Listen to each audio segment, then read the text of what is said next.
C'est bon. Normalement, vous me voyez et vous m'entendez. La résurrection du Christ étire notre imagination. Dans l'émerveillement qu'elle nous donne, c'est comme si elle étirait nos pensées. Comment ça s'est passé ? À quoi Jésus ressemblait-il ? Comment la mort, ce point commun qui nous unit tous, comment la mort a-t-elle pu être vaincue et tout ce qu'elle représente ? Comment est-ce possible ? Par la foi, nous passons de nos questions du comment avec un point d'interrogation au comment, point d'exclamation. Quelle victoire ! Comme Dieu est grand. Notre émerveillement se nourrit de ces questions. Elles ne disparaissent pas complètement dans la foi, mais dans la foi, nous avons encore ce comment a-t-il fait ça ? Sauf que dans ce comment, il y a l'admiration pour sa puissance. Nous sommes émerveillés parce que nous sommes toujours un peu surpris. Jamais nous ne pourrons être blasés de la résurrection, de cette victoire de Jésus sur la mort. Nous ne pouvons pas en faire le tour, nous ne pouvons pas en épuiser le sens, nous ne pouvons pas en expliquer le processus. Cet émerveillement que nous vivons ce matin, ce n'est pas juste un instant fugace, une parenthèse annuelle ou hebdomadaire dans un quotidien ordinaire. L'impressionnante résurrection du Christ est aussi une invitation à laisser cette vérité impressionnante s'imprimer en nous durablement dans notre vie. Alors j'aimerais poursuivre la lecture des rencontres avec le ressuscité en suivant le texte que Vincent a lu tout à l'heure dans l'évangile de Luc, mais cette fois-ci, normalement après c'est la rencontre avec les disciples d'Emmaüs, mais je vous propose d'aller un petit peu plus loin. Alors pour remettre dans le contexte, le dimanche matin, il y a une première rencontre avec les femmes près du tombeau vide. Ensuite, Jésus ressuscité apparaît loin, à l'extérieur de Jérusalem, sur le chemin qui va vers Emmaüs, et il apparaît à 2 disciples qui ne font pas partie des 11 disciples de son cercle rapproché, mais voilà, qui sont partis découragés, et Jésus les rencontre, parle avec eux, ils se rendent compte que c'est Jésus, ils reviennent à Jérusalem, voir le cercle rapproché, donc les 11 disciples, avant ils étaient 12, mais comme Judas a trahi Jésus, maintenant ils ne sont plus que 11. Donc ils retournent voir les disciples qui sont restés à Jérusalem, et ils leur racontent tout. Et c'est là que commence notre récit. Il parlait encore quand Jésus lui-même se présenta au milieu d'eux. Et il leur dit « Que la paix soit avec vous ». Les disciples furent saisis de crainte et même de terreur, car ils croyaient voir un fantôme. Mais Jésus leur dit « Pourquoi êtes-vous troublés ? Pourquoi avez-vous ces doutes dans vos cœurs ? Regardez mes mains, mes pieds, c'est bien moi. Touchez-moi et voyez, un esprit n'a ni chair ni os, contrairement à moi, comme vous le constatez. » Il dit ces mots et il leur montra ses mains et ses pieds. Comme ils n'arrivaient pas encore à croire, tellement ils étaient remplis de joie, d'étonnement, il leur demanda « Avez-vous ici quelque chose à manger ?» Alors ils lui donnèrent un morceau de poisson grillé, il le prit et il le mangea devant eux. Puis il leur dit « Quand j'étais encore avec vous, voici ce que je vous ai déclaré. Ce qui est écrit à mon sujet dans la loi de Moïse, dans les livres des prophètes et dans les psaumes, tout cela devait s'accomplir. » Alors il leur ouvrit l'intelligence pour qu'ils comprennent les Écritures, et il leur dit « Voici ce qui est écrit. Le Christ souffrira, et il ressuscitera d'entre les morts le 3e jour, et l'on proclamera son nom devant toutes les populations, en commençant par Jérusalem. On appellera chacun à changer de vie et à recevoir le pardon des péchés. Vous êtes témoins de tout cela. J'enverrai moi-même sur vous ce que mon Père a promis. Vous restez dans la ville jusqu'à ce que vous soyez remplis de la puissance d'en haut.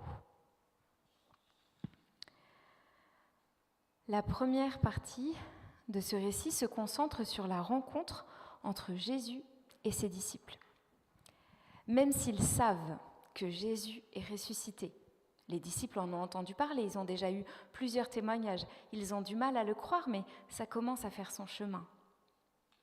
Entre entendre que Jésus est ressuscité et voir Jésus ressuscité, entre l'idée et la réalité concrète, il y a tout un gouffre.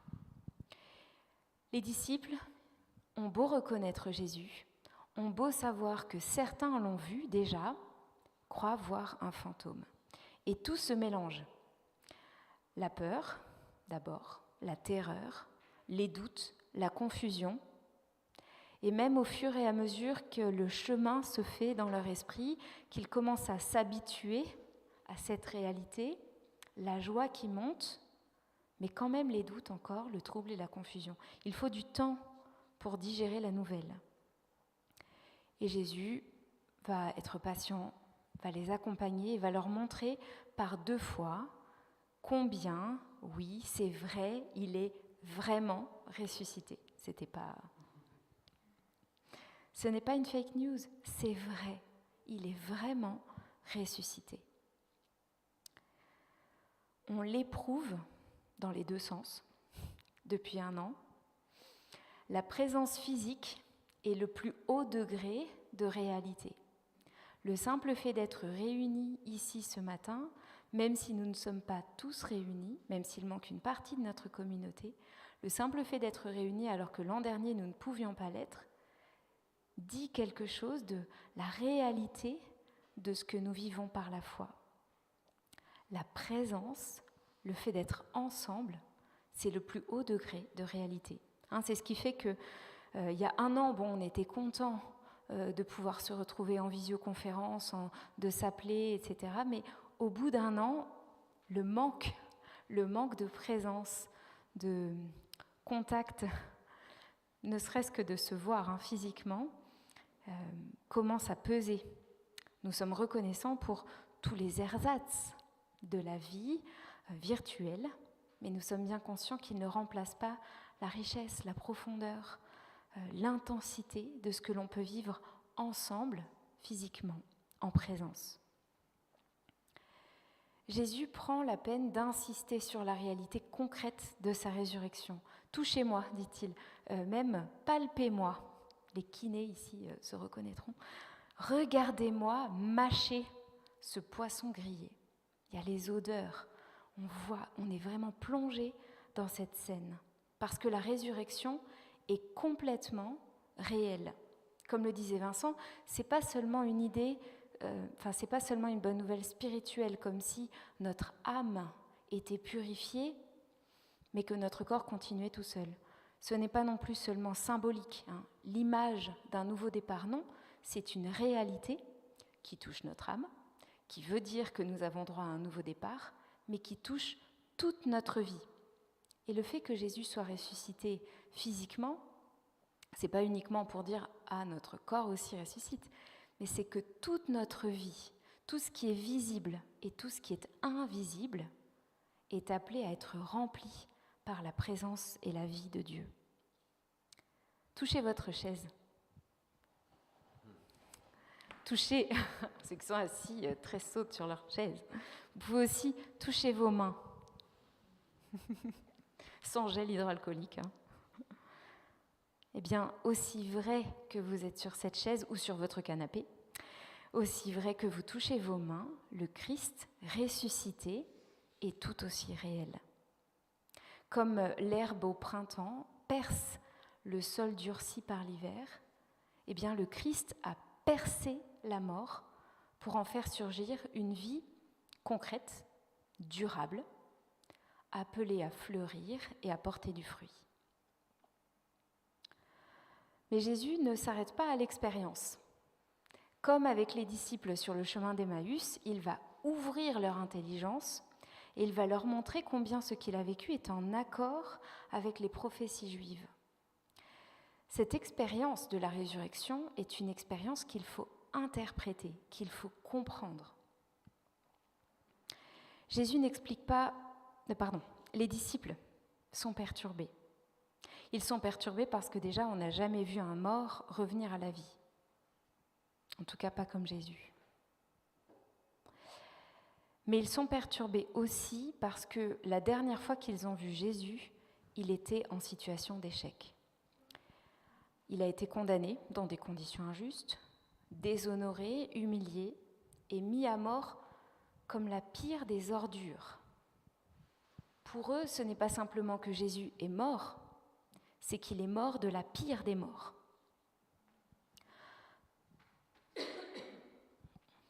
Alors Jésus ne va pas expliquer comment, on aimerait bien, hein.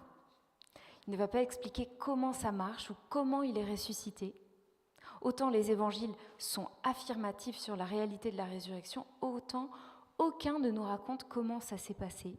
C'est un mystère. Par contre, Jésus va rappeler pourquoi.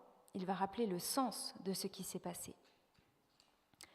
Tout ce qui est indigne de Dieu, tout ce qui est indigne de la vie pleine, entière, que nous désirons au plus profond de nous, tout ce qui contrarie, tord, dévie, contredit ce que nous sommes appelés à vivre et à être. Et on le sent intuitivement quand on est devant une situation qui est en décalage avec notre aspiration profonde au bonheur, à la joie, à la paix.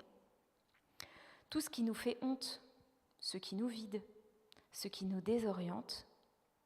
En fait, la Bible appelle ça le péché, le nôtre personnellement, mais aussi la distorsion de notre monde qui ne tourne pas rond.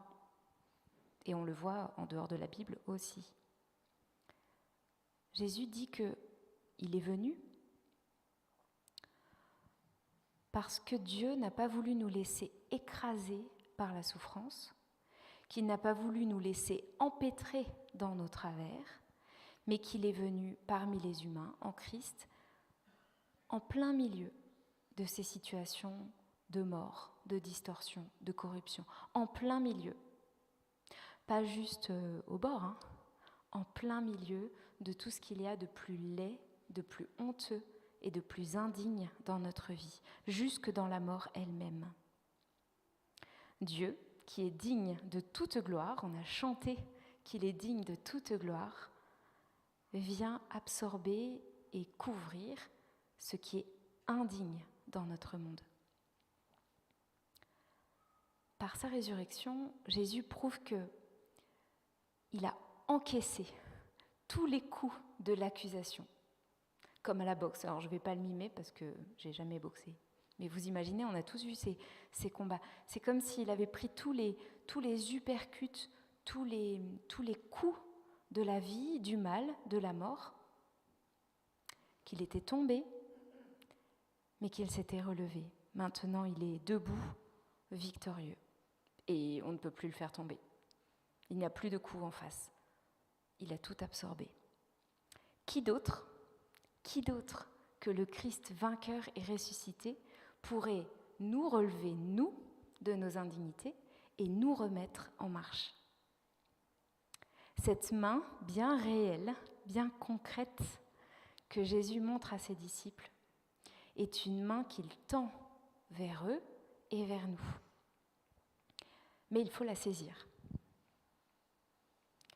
Il faut la saisir, cette main. Et c'est le changement dont parle Jésus, cet appel à changer de vie, à se repentir, à changer de direction, à se convertir, c'est-à-dire faire demi-tour pour revenir vers Dieu, pour arrêter de chercher par-ci, par-là, en nous, dans le trouble de ce que nous sommes, ou autour de nous, dans les réalités tordues que nous avons, mais de chercher en Dieu, au-dessus, chez le vainqueur, le vivant, celui qui pourra nous relever. Dans ce mouvement, il y a une part de renoncement. On renonce à nos illusions, à notre orgueil mal placé, à nos pratiques toxiques, et on adopte. On adopte le Christ, sa perfection qu'il partage avec nous et sa connexion avec Dieu. C'est ça la bonne nouvelle que Jésus vient incarner sur cette terre. C'est qu'il suffit pour nous de nous tourner vers Dieu pour qu'une nouvelle vie soit possible, ici-bas et pour toujours, dans la présence et la paix de Dieu. Si nous avons la foi, c'est-à-dire simplement confiance en Dieu, en Christ, lui, il percera tout ce qui est mortifère, comme il a percé la mort au matin de Pâques. Et ça, c'est vrai aujourd'hui, demain, et autant de fois qu'il le faut. Autant de fois qu'il le faut pour que nous soyons reconnectés, toujours plus plongés dans la vie avec Dieu, comblés par son amour et sa paix. Quelle nouvelle extraordinaire! On l'a loué tout à l'heure. Jésus ne prend pas le temps de l'adoration, il ne fait pas de pause. Tout de suite, il dit à ses disciples, cette bonne nouvelle, vous ne pouvez pas la garder pour vous. Ce n'est pas possible. L'humanité entière est empêtrée, écrasée d'une façon ou d'une autre, plus ou moins. Où que l'on regarde, c'est vrai, ici, ailleurs, aujourd'hui, comme dans l'Antiquité, l'humanité est en souffrance et a besoin du secours de Dieu en Christ, d'un nouveau départ pour une vie nouvelle, façonnée par la justice, la vérité et la paix. Un monde de justice et de paix. Ça paraît aussi fou que la résurrection, parce qu'on n'a jamais vu ça. Vraiment, on en rêve peut-être, mais on ne l'a jamais vu. C'est ce que Dieu nous promet, aussi fou que la résurrection. Mais il nous le promet parce que c'est ce qu'il est, parce que lui, il est juste et bon et vrai. Imaginez cette scène avec les disciples. Ils sont juste en train de commencer à digérer la nouvelle. Jésus est vraiment ressuscité et Jésus déjà leur confie cette mission. Partagez ce que vous avez reçu, partagez cette promesse, partagez cette invitation. Et pour porter ce message, il leur promet l'aide de Dieu lui-même par son esprit qui leur donnera de l'intérieur sagesse et force, intuition et compassion. Cette promesse, on le lit dans la suite de ce que Luc a écrit dans le livre des Actes, c'est réalisé à la Pentecôte. Quelques jours plus tard, le Saint-Esprit est descendu, a rempli tous les croyants. Et les troubles qu'ils avaient se sont dissipés au point qu'ils ont pu annoncer dans tout ce qu'ils étaient, par leurs paroles, par des prédications audacieuses, mais aussi par leur façon de vivre. Ils ont pu annoncer que oui, ils étaient entrés dans une vie nouvelle, dans la rencontre avec le Christ ressuscité. Luc termine son évangile avec 3 récits de la rencontre avec le ressuscité. Mais la spécificité du texte que nous avons lu là, c'est que Jésus ajoute cet envoi des disciples. Il les envoie comme témoins.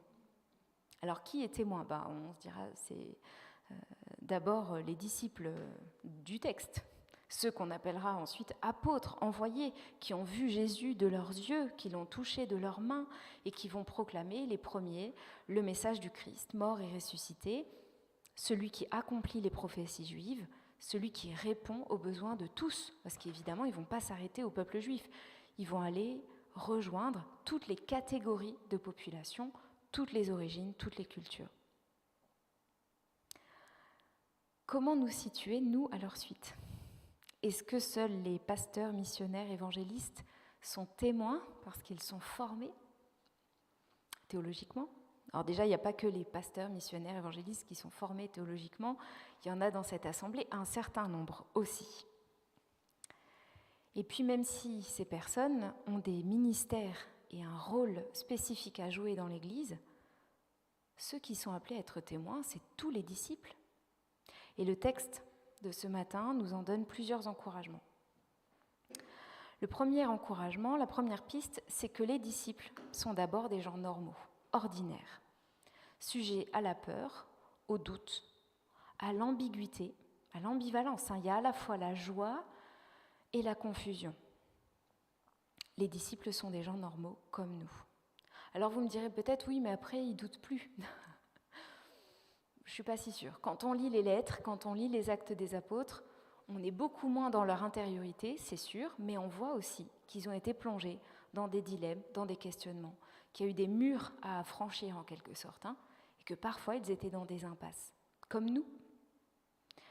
nos questionnements devant les difficultés de la vie, devant ce qui se passe dans le monde, devant un chemin peut-être que nous avons du mal à discerner, comment avancer, nous mettent juste sur le même plan que les premiers disciples. Dieu lance une invitation extraordinaire, oui, mais il ne passe pas par des gens extraordinaires pour la partager.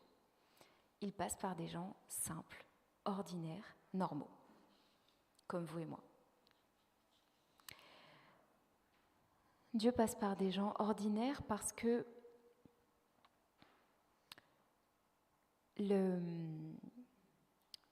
l'endroit qu'il veut atteindre, c'est le monde entier.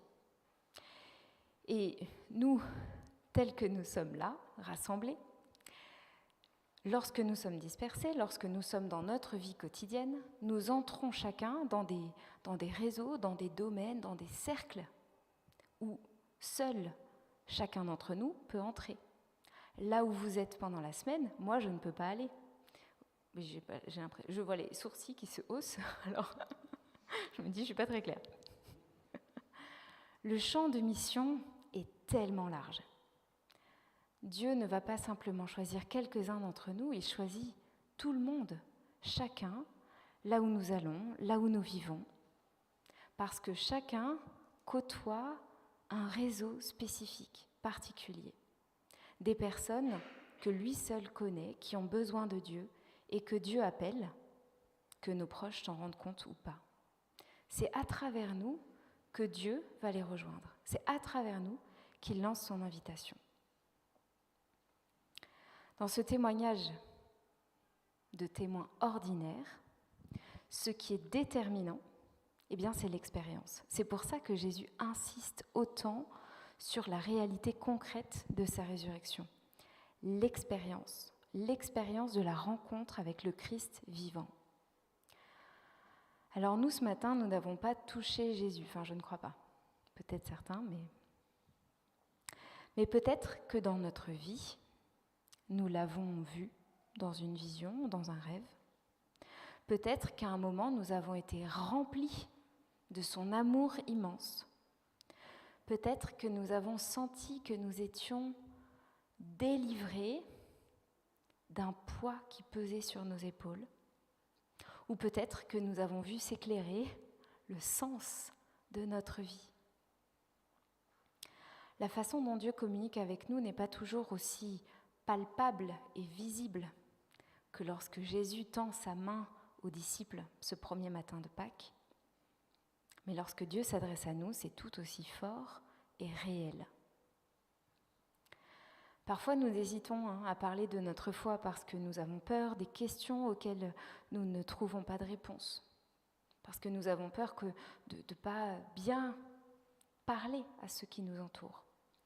Mais les premiers disciples n'ont pas réponse à tout. Même après, ils vont simplement dire ce qu'ils savent. Les premières prédications redisent le message de Jésus, réannoncent le message de Jésus et ne vont pas forcément beaucoup plus loin. Même Paul, qui nous impressionne avec ses lettres et la puissance de ses réflexions, Paul écrit ses lettres peut-être 20 ou 25 ans ou 30 ans après s'être converti. Il faut du temps. Et dans un premier temps, le témoignage est simplement nourri par cette rencontre réelle avec le Christ vivant.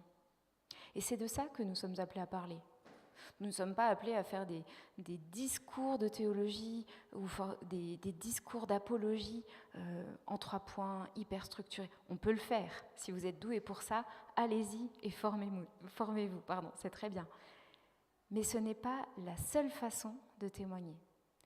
Une façon toute simple de témoigner, c'est de dire ce que nous avons vécu avec Dieu. Comment il nous a relevés, comment il nous donne de l'espérance, comment il nous éclaire, comment il nous soutient, comment il nous encourage. Tout simplement, au jour le jour. Comment le Dieu vivant dans notre vie s'incarne concrètement. Mais à côté de notre expérience, et je vais terminer avec ça, il y a 2 autres éléments qu'il ne faudrait pas négliger dans le texte. C'est une sorte de trio gagnant sur lequel on peut s'appuyer pour témoigner. Il y a notre expérience, mais il y a aussi la parole, les Écritures, la Bible. Les disciples, en voyant Jésus, sont touchés, interpellés, bouleversés, mais ils ne savent pas vraiment quoi penser. Et c'est uniquement avec l'interprétation des Écritures et l'aide de Jésus qu'ils arriveront à donner du sens à ce qu'ils vivent. De la même façon, pour nous, c'est important d'être conscient de ce que nous vivons et de parler de ce que nous vivons, mais toujours de l'éclairer, de l'interpréter en partant du texte biblique, de cette grande histoire de la façon dont Dieu interagit avec l'être humain. On peut se méprendre sur un sentiment. Parfois, j'entends des gens qui disent, qui me parlent de décisions très douteuses en me disant « je suis en paix ». Oui, c'est bien, mais c'est une paix qui peut conduire à des choses assez terribles si je suis en paix d'avoir volé ou d'avoir trompé quelqu'un. Le sentiment que nous recevons, l'expérience que nous ressentons, elle doit nécessairement s'éclairer de la révélation qui est dans la Bible, dans la parole. Et pour ça, eh bien, comme les disciples avec Jésus, nous avons besoin de laisser Dieu ouvrir notre intelligence, renouveler notre intelligence constamment par sa parole. C'est la Bible qui nous aide à déchiffrer, à interpréter ce qui nous arrive. Et puis le troisième élément de ce trio gagnant, c'est le Saint-Esprit en nous, qui oriente, éclaire, convainc, soutient. Ce n'est pas notre force, notre intelligence qui va bouleverser ce qui nous entoure. C'est Dieu, dans la puissance de son amour. C'est lui seul qui touchera les cœurs tourmentés. Nous pouvons être témoins de ce que nous avons vécu, de ce que nous avons compris grâce à la parole de Dieu. Mais nous pouvons être témoins uniquement si nous reposons sur le témoignage de Dieu par son esprit. Si nous le laissons souffler les paroles, les gestes par lesquels il veut rejoindre nos proches, et si nous lui faisons confiance. C'est d'abord lui qui parle à travers nous, à ceux qui nous entourent. La résurrection du Christ est impressionnante. Elle est émerveillante, elle nous émerveille. Mais ce n'est pas juste un instant fugace dans notre vie, au contraire. Elle a vocation à s'imprimer en nous, sur toute notre vie, comme un témoignage, un tatouage lumineux qui recouvrirait peu à peu notre vie. Alors vous l'imaginez comme vous voulez. Mais nous sommes le support. L'encre, c'est le Saint-Esprit et le message, c'est le message du Christ. Cette invitation à la réconciliation, cette invitation à recevoir l'amour de Dieu, qui qu'on soit, quel qu'on soit, où qu'on soit. Amen.